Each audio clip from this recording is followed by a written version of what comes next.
Okay, next is Mike Feinstein. Is that for the record? Thank you.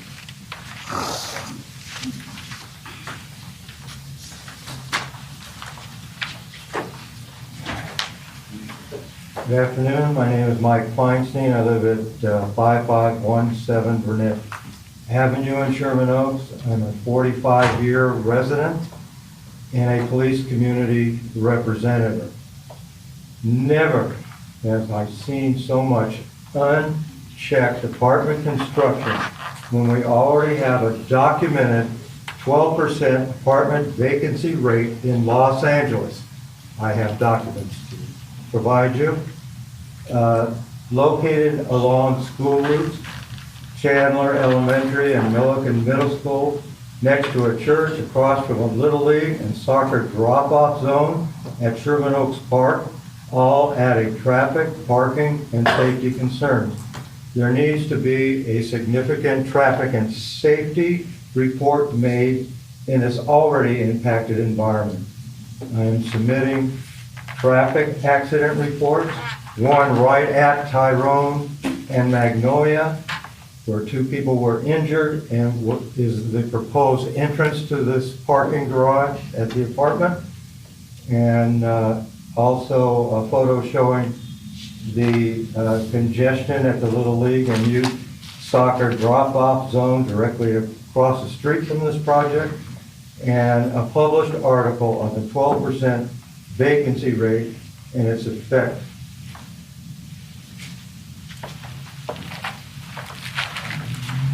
Thank you. Thank you. Thank you. Next, Sam Zires? Zines, thank you. I'm Sam Vines. I live at 14250 McCormick Street, which butts right up against the alley to the proposed project. First off, I'd just like to address the fact that people really are loose with the truth in here. I'm going to address a couple of things. It was said there's no vacancies in any of the Horace Heidts apartments. I just drove by there. There's a West Side rental sign stuck right outside the Holiday College. So I'd be surprised if there's no actual vacancy. I believe another person said that the neighborhood council requested that they do a modifications to deal with shading on properties, and that those were done and that there's going to be no shade on our properties. However, I also heard that there's going to be 60-foot cypress trees that go across the entire back of the alley, and I would question the math involved with that. To me, if there's this row of 60-foot trees, I'm pretty sure that's going to shadow my entire backyard. I agree with both Dean and Beth. I too am in the situation where I just bought my house a year and a half ago, paid top dollar for it, and have since invested more into it, specifically the backyard. Granting this zone change will significantly increase that property value for Mr. Height, and that is surely at the surrounding property owner's expense. That's really unjust and should not happen. We've also heard all of this about that the developers have met with us and done all these modifications to ease all of our concerns, etc. When in reality, we met with them and nothing has been done. We've given them 40 different options of what to do. Make the building much smaller, do 10 units, which is double what's there, do condos. Nothing has been accepted. In fact, we've been called ungrateful by the developer for being angry that you're destroying our lives. I have everything I have in life in this house that I bought with my wife and my young 3-month-old daughter. If this thing happens, it's basically, it's going to destroy us financially, and it will cause us to have to move. It's not the neighborhood we bought into. In the same situation as Dean, we checked the zoning. We looked at the Holiday College and said, wow, look at that piece of, I'm not going to use the word, but it's just a huge, ugly box that has no business being in the neighborhood. You look at it, you go, wow, that's incredibly out of place. Everyone's talking about all the other multi-family units on Magnolia. Go drive down and take a look at them. They're all like one-story, beautiful, old courtyard apartments or condos, homeowners. They're not big, ginormous boxes like that. First of all, that alley rendering, that you'd never see it like that. That alley looks like it's 60 feet long. You'd be staring up at the building like this, not looking at this beautiful, nicely manicured thing. This does not have to do with providing low-income housing or housing that's needed. We've submitted plenty of documents that you already have there that contradict basically everything that they said in that proposal. This is about greed. It has nothing to do with providing families a place to live. We're happy to talk with the developer more, and when he comes up with something that's reasonable, that's not going to destroy our lives, we'd be happy to see something like that done. But that is not the case. And this zone change should not be granted. And I think I've covered just about everything that I need to say. You have all the documentation that I sent you, I believe, so thank you. Thank you. Next is Janet with no last name. Shaw. Could you spell that for me, please? T-S-C-H-A. T. S-C-H-A. Thank you, Janet. Hi.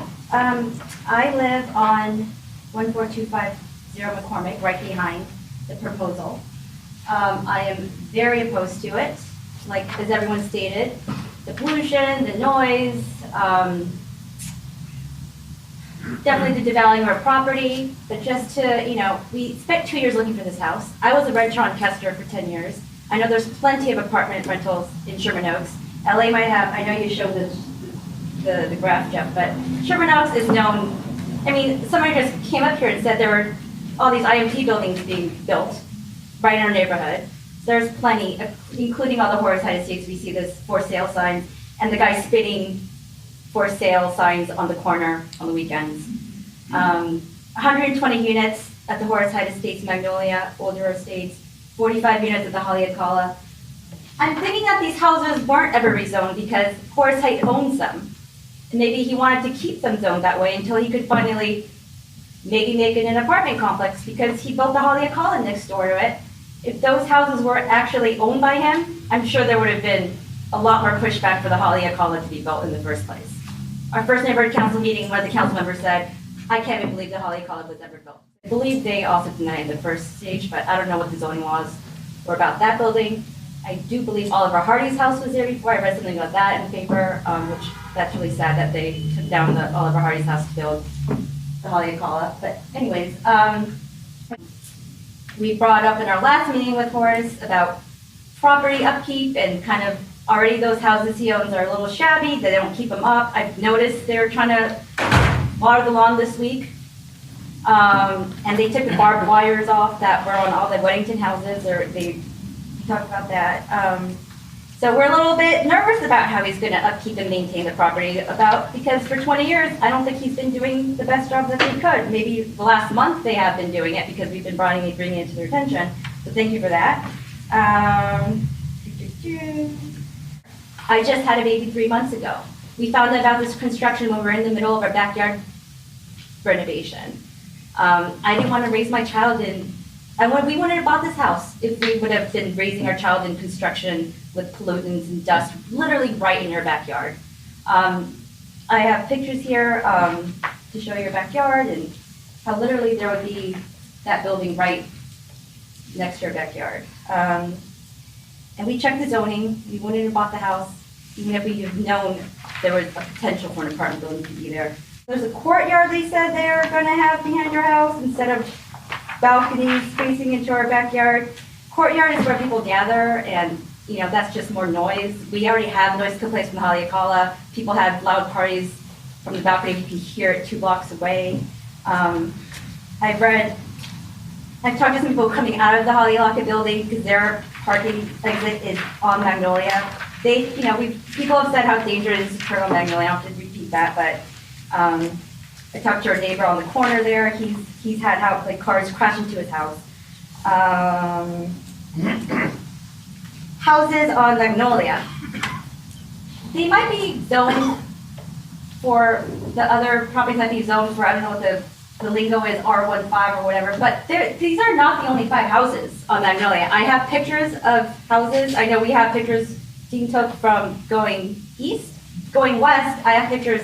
There are houses there, not all apartment buildings. The Holly Hall is the only big apartment building on Magnolia. The other ones are townhomes or condos, and they're smaller, but there are just houses. And I have pictures of those I'm presenting, and I emailed it to you as well. There's probably a reason why they were developed as apartments, because there's no room, especially in the Holly Hall. They took a lot of density they could on that block. I don't even know how if there's a fire, I don't know. So basically we asked for your help in upholding the zoning laws. This is the neighborhood we bought into. We didn't buy to be next to an apartment building. We bought to be in a single unit, family residential unit, a residence where we could raise a child and start a family. I'd also like to read you a review. There's plenty of reviews online, but I'll read you one. You do not want to rent at HH Apartments. Not only are the buildings run down, seedy, and badly managed, they will do anything they can to squeeze another nickel out of their tenants. Every fee and surcharge they can find, they will add to your rent. Things that other landlords cover as part of your rent, which is not cheap at HH adds an additional fee. Every time they make a repair, they add a fee. Every time the city wants $389 for some other fee or other, HA forces tenants to pay. Some of the fees can be as high as $30. No other apartment complex I've seen ever does this, and the front office is a hopeless mess. They don't repair things even after many calls, and they are downright hostile if you should ever make a complaint.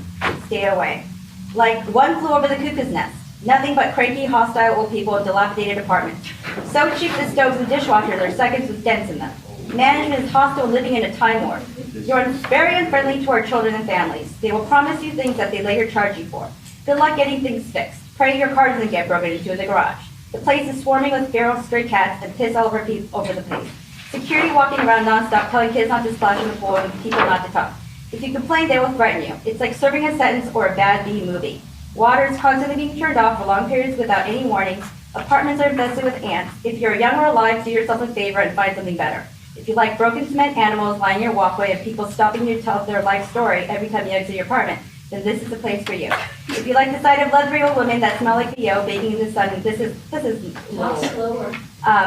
If you're turned on by loud-mouthed old women pretending to be still 25, then this is the place for you. Can't afford a TV? No problem. You'll hear plenty of shows all night. If you like feeding rats on your porch and squirrels that are so used to being fed they run in your door, you will love it here. If you have a life or a cold for that matter, you won't like it. I have been living at the complex for 20 years. When the original owner passed away, everything stopped. The son does nothing to take care of the people that live here.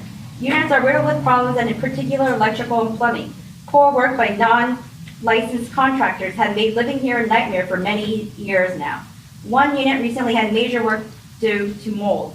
Not surprised given all the leak problems and the poor response to deal with these issues and not deal with them right the first time. These Janet, are is that something you've already submitted to me? Yes. Okay, thank you. So I have that. There's like 5 pages of that. I just highly think that the zoning should be kept to what it is, and I feel like there's a reason why it has been kept that way, and it should continue that way, especially since we just bought our house 2 years ago, trying to raise a family there. Thank you. Thank you.